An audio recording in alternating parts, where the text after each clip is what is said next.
Hi everybody and welcome, this is the Apostate Prophet. There is one thing that Muslims get right and that we can all agree on. Nobody likes Islam. Even Muslims all around the world know that nobody likes Islam, and I happily, completely agree with them on that. The problem is that Muslims get it all wrong when they try to explain why nobody likes Islam. Muslims usually argue that everybody dislikes or outright hates Islam, and that this then shows that Islam is true or that Islam is great, which makes no sense. Or that people are jealous of the greatness of Islam, which is why they dislike and oppose and hate it, which is a little bit laughable. Or that when the disbelievers hate Islam, this actually confirms the Quran's assertion that the disbelievers will never like the Muslims and their religion, which in return then again proves that Islam is true. I want to make this video quite simple and talk about 10 main reasons why people dislike Islam or why people have a bad image of Islam. Let's start. Number 10. Civil wars. Muslims or Islamic organizations are in one way or another involved in the majority of the ongoing conflicts of our time. Most notably, we have the ongoing Syrian civil war, the Israel-Palestine conflict, the never-ending conflicts in Iraq, the war in Afghanistan, the Yemen civil war, insurgent forces in the Philippines, Nigeria, and so on. Aside from civil wars, there has always been tension between Sunni Muslims and Shia Muslims, and there is currently an ongoing Cold War between the Sunni powers and Shia powers in the Middle East. Islam has been torn by inner conflicts since Muhammad, and especially since shortly after his death. When you look at Islamic history, it looks like Muslims have been at each other's throat forever. All this makes everyone associate Muslims or Islam with conflict and makes them wonder why these people keep fighting and killing each other. And that does not make it easy for people to view Islam as a religion that brings peace.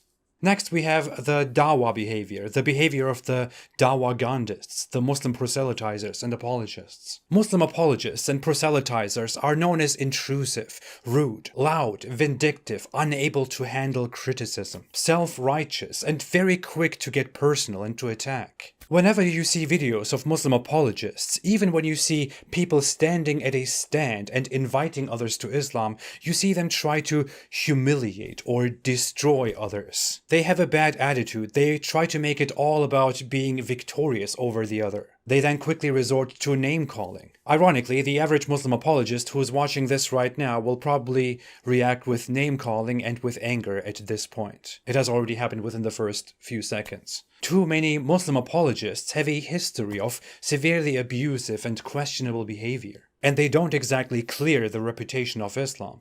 If Muslim proselytizers act like that, and if the image of Islam is very much in their hands, how can people be surprised that people get a very bad image of Islam?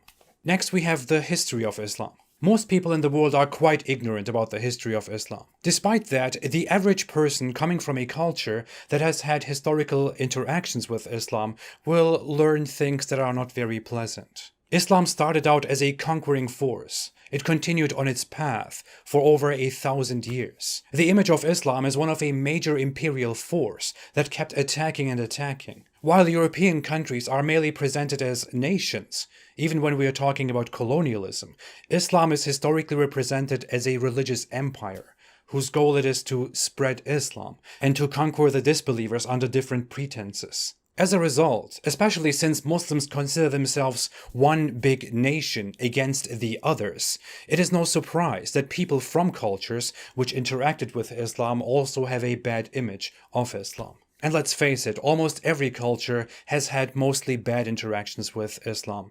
That can't be a coincidence. Number 7 is Muhammad. Most people know that Muhammad is the prophet of Islam, and they know a few things about his character. Muhammad is the most popular Muslim name, which is why, in one way or another, everyone hears about this name. This, of course, has wider implications, such as that people who carry this name are partly responsible for the image of Islam. But if we come to Muhammad himself, the things that people know about him are that he was an extremely polygamous leader who constantly waged wars, who married a child, who didn't say good things about non-Muslims, and so on. On the other hand, Muslims are always seen enthusiastically trying to defend Muhammad and clear his name. And if Muslims are always seen enthusiastically trying very hard to defend Muhammad and his reputation, then that doesn't really leave a good impression of the problematic, controversial prophet of Islam. Number 6, the Quran. While Muslims try to convince themselves, each other, and everyone else that the Quran is a beautiful, miraculous book, the best book there is, it doesn't take a lot for the average non-Muslim to learn certain things about the Quran which make them view the Quran in a bad light. Non-Muslims who hear about the Quran are quickly introduced to very problematic Quran verses about hate, intolerance, war, punishment, misogyny, virgins, and so on. And as with Muhammad, it doesn't really help that Muslims are again seen trying to enthusiastically defend the Quran with notorious phrases like, you need to read it in Arabic, you have to ask a scholar, you are taking it out of context, that word has different meanings, or you are just ignorant. I never thought I would say this, but this reminds me of a Turkish proverb which goes roughly, where there is no fire, there is no smoke, which means that if there is much rumor and much controversy around something, then there is probably something there. Next we have women.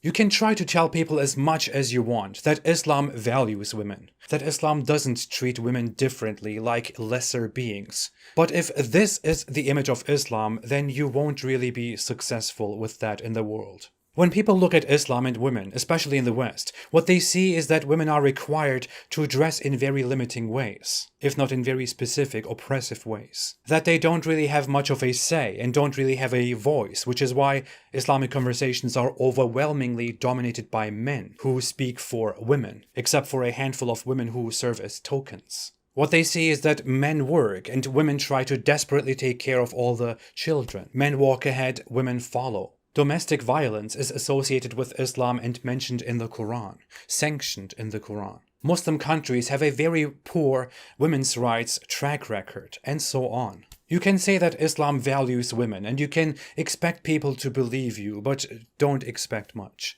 Number 4 is the Muslim attitude. I'm sorry, but if Muslims mostly think that the entire world is against them, and if Muslims think that the non-Muslims will never like you as long as you are a Muslim, then this will naturally prime Muslims to make them perceive intercultural, interreligious interactions in a bad way and to respond accordingly. I learned from a very early age that it is us against them, that the non-Muslims don't like us, that they don't trust us, that they plot against us. And I was prepared to view everything that they do with suspicion, most often without any justification, without any reason. But I witnessed that Islamophobia accusations and claims are mostly just that. Muslims perceiving everything in a hostile way. Number 3 is do's and don'ts and all the rules. Islam has a lot of do's and don'ts. I would argue that Islam is by far the most controlling, the most intrusive, the most authoritarian religion. Music is haram,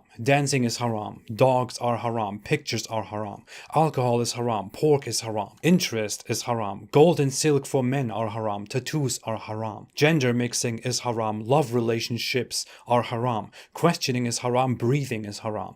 That last one was an exaggeration, by the way. I think I have to say it, but someone else will be like, no, breathing is not forbidden in Islam. Praying 5 times every day is strictly obligatory. Fasting for a month is obligatory. Dressing a certain way is obligatory. Obeying Allah and Muhammad on everything is obligatory. Humans have very basic needs and desires as the beings that they are. It is simply very hard for the average human to accept the idea that you are supposed to give up most of the things that you like, most of the things that you want to do, and that you are supposed to live your life in a political, religious way where everything you do, from the toilet to the dinner table, is micromanaged. And you can't take a step without knowing whether a very little, a very meaningless thing that you are doing or that you are about to do is allowed or forbidden. Even Muslims vastly do not follow Islam's do's and don'ts because it is simply not doable for a human. Of course, if Muslims kept this authoritarianism to themselves, if only they themselves practiced it, or if only the person himself practiced it, that would be different. Then people wouldn't have such a dislike for Islam, a distaste for Islam because of its authoritarianism. But of course, that's not the case. Islam also interferes with everyone else's life, and Muslims in non-Muslim lands are forced to abide by many of the Islamic rules and laws. And let's not even get to Islam's infamous brutal punishments, such as amputations of the hand or the feet, flogging, hanging, stoning, or being thrown off a roof. Number 2, terrorism. We have to say it. It is very clear that people all around the world have become more familiar in a bad way with Islam due to Islamic terrorism. If people are terrorized and killed for blasphemy, it's usually because they offended Islam. If a truck runs into people or a suicide bombing takes place, the motive is usually Islam. When people turn on the TV and hear terrorists make their declarations and shout their slogans, what people hear is Allahu Akbar and an angry tone in Arabic, accompanied by masks and flags with Arabic letters. Islamic terrorism is the most common, most widespread, deadliest form of terrorism in the world. It is everywhere. The vast majority of victims are also Muslims, but that doesn't really take away from the point. Maybe it even makes everything a little bit more disturbing on a different level. There is not much that I can say here which hasn't been said over the last few decades. The fact that we see actual people legitimately defend and justify Islamic terrorism doesn't really make things easier. Most Muslims are undoubtedly against terrorism. They fear terrorism. They hate terrorism. And they are not responsible for terrorism. But maybe they need to recognize the motivator behind terrorism and distance themselves from it, instead of even blaming that on the West. And finally, there is the intolerance and the oppression that people face at the hands of Islam.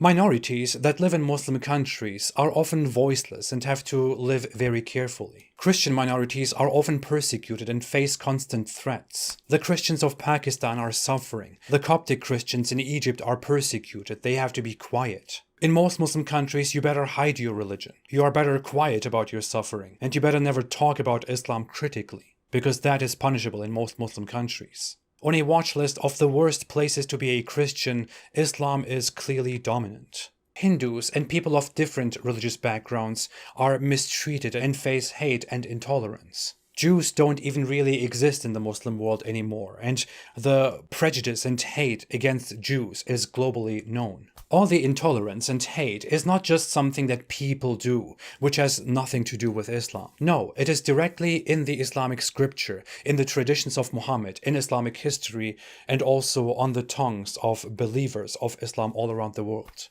But hey, let's not be Islamophobic by saying something disrespectful about Muhammad. I mean, even leaving Islam is forbidden. What else can we say? This is why people dislike Islam. There is so much more that I haven't even gone into. Oh, here is a bonus that I want to add.